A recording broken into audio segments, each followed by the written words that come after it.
Hello and welcome to Hope Tushant Yadav and welcome to this very popular series called Predicting the Unpredictable UPSC. UPSC का pre एक unpredictable game है। इस unpredictability को भी हम predictability में change करने की कोशिश कर रहे हैं।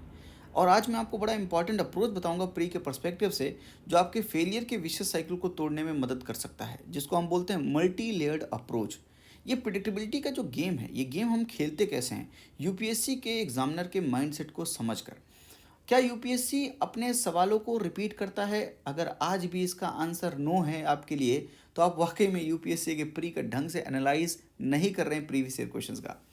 देखिए, सबसे अच्छी चीज़ जो मैं आपको बताता हूँ आज जीवन की, बहुत लोगों ने समझाई आपको, पर आप समझ नहीं पा रहे हैं। आप स्मार्ट वर्क कर ही नहीं रहे हैं सर।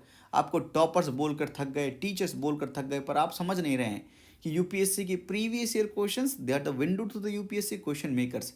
उस माइंडसेट को समझेंगे तो आप इस अनप्रिडिक्टेबिलिटी के गेम को आप प्रिडिक्टेबल बना सकेंगे, प्रिडिक्ट कर सकेंगे। प्रिडिक्टिंग द अनप्रिडिक्टेबल, आप मेरी बात समझ रहे हैं? मैं आपको यूपीएससी का प्रीवियस ईयर क्वेश्चन एक उसके एग्जांपल के थ्रू में ये अप्रोच आपको समझाना चाहूँगा, और ये भी समझाना चाहूँगा कितना सरल सवाल आया था एग्जाम में। Government of India act clearly defines, 1919 के बारे में बात कर रहा है। Government of India act of 1990 2015 में सवाल पूछा था। इसका आंसर हम सब जानते हैं, the jurisdiction of the central and the provincial government. देखिए, सबसे सिंपल सवाल समझा, आप ध्यान देना, थोड़ा सा ध्यान दो पहले। सबसे सिंपल सवाल पूछा कि गवर्नमेंट ऑफ इंडिया एक्ट 1990 में क्या डिफाइंड है। तो अपने दो लेवल है, central level and provincial level, दोनों के बीच में क्या जुरिस्डिक्शन है, उस पावर को डिफाइन किया गया है। ये बात आप समझ गए। क्या 2015 में जो सवाल पूछा, क्या उसको जीवन में कभी यूपीएससी रिपीट नहीं कर सकता? इसका आंसर एकदम नो है। रिपीट कर सकता है, और हमने कई सवाल देखे हैं, चाहे इकोनॉमी का इन्फ्लेशन से, वो जो मोस्ट इन्फ्लेशनरी वाला सवाल था वो देख लें, चाहे ये वाला सवाल देख लें। बहुत ढेर सारे सवाल हैं जो रिपीट होते हैं। अगर वो एग्जैक्ट वर्ड में रिपीट नहीं होते तो सेंस में रिपीट होते हैं।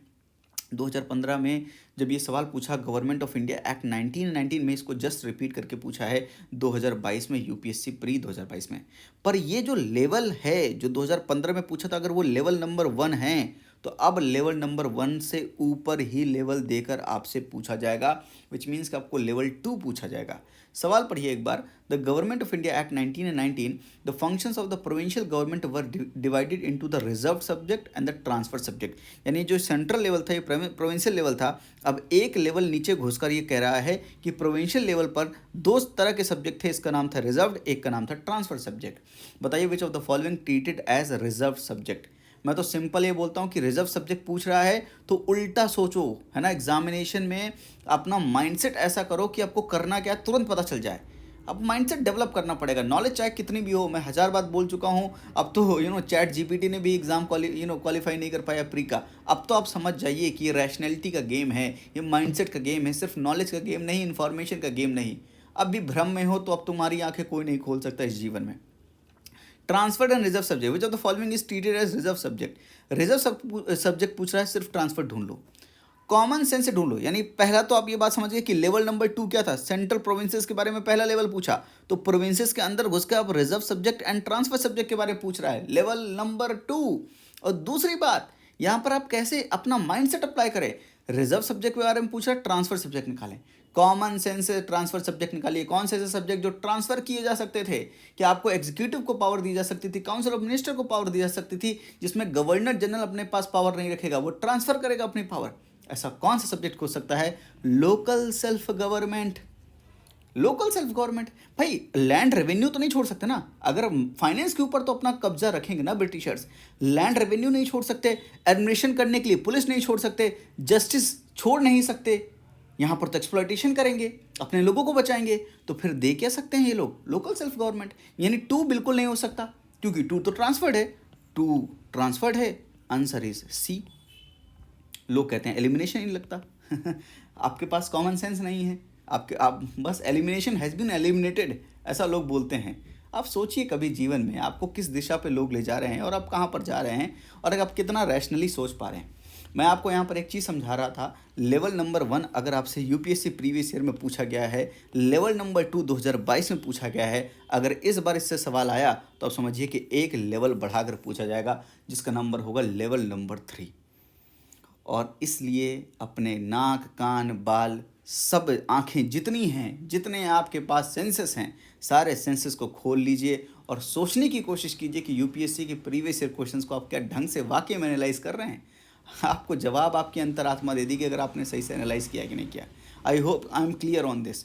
मैंने आपको समझाने की कोशिश की कि यूपीएससी के सवाल रिपीट होते हैं एंड लेवल बढ़ाकर रिपीट होते हैं। सेम लेवल पर भी हो सकते हैं, लेकिन उस लेवल से नीचे कभी नहीं जाएगा। अगर जिस लेवल पे पूछ ले उस लेवल से ऊपर ही जाएगा, अप करेगा अपने आप को, कभी डाउन नहीं लेकर जाएगा। तो सेम लेवल पर पूछेगा, ये तो आगे बढ़ाकर ऊपर वाले लेवल पर पूछेगा। और ऐसे सवालों को अगर आप कभी देखें जीवन में, ऐसे स्टेटमेंट देखें, तो उल्टा सोचने की कोशिश करें। उल्टा सोचेंगे आप एलिमिनेट अच्छा कर पाएंगे, टाइम बचा पाएंगे, और ऐसे सवालों के लिए टाइम आप बचा पाएंगे जहां पर आपको टाइम देना होगा। कहते हैं ना, टॉपर्स 2-3 बार अपनी कॉपी कैसे रिवाइज कर लेते हैं प्री में। आप सोचिएगा वो कैसे कर लेते हैं, आपको सब कुछ पता चल जाएगा। बहुत ही मेहनत करके मैंने ये प्रोग्राम डिज़ाइन किया जिसका नाम है माइंडसेट बिल्डर प्रोग्राम। मैं समझ चुका हूँ कि प्री का गेम सिर्फ नॉलेज का गेम नहीं है। आप नहीं समझ रहे हैं, इसका मैं कुछ कर नहीं सकता, लेकिन जिस दिन आप ये समझ जाएंगे कि सिर्फ नॉलेज का गेम नहीं, नॉलेज प्लस राइट माइंडसेट चाहिए, राइट माइंडसेट की वजह से आप ये एग्ज़ाम निकाल पाएंगे। अदरवाइज चैट जीपीटी भी अपना एग्ज़ाम ये निकाल लेता है। इस माइंडसेट बिल्डर प्रोग्राम में मेरी पूरी मेहनत जो लगेगी, पूरा फोकस जो होगा वो आपका माइंडसेट बिल्ड करने में लगेगा। बाकी आपकी इच्छा है, लिंक डिस्क्रिप्शन में है। आज के लिए इतना ही। थैंक यू, नमस्ते, जय हिंद।